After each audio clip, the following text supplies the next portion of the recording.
Praise the lord. ప్రభు పేరిట మీ అందరికీ కూడా వందనాలు తెలియజేసుకుంటున్నానండి. ఈరోజు దేవుని వాగ్దానము కీర్తన గ్రంథము 36వ అధ్యాయము 7వ వచనము.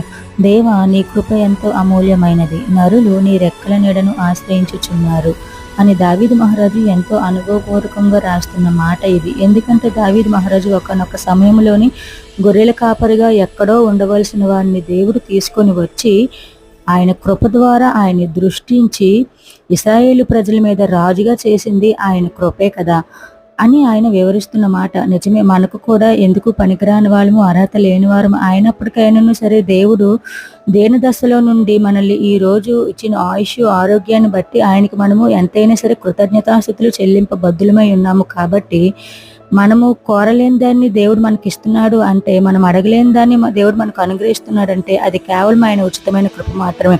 మనకు ఆయన రెక్కల నీడన మాత్రమే ఆశ్రయం ఉంది. కాబట్టి మనం అందరం కూడా ఆయన రెక్కల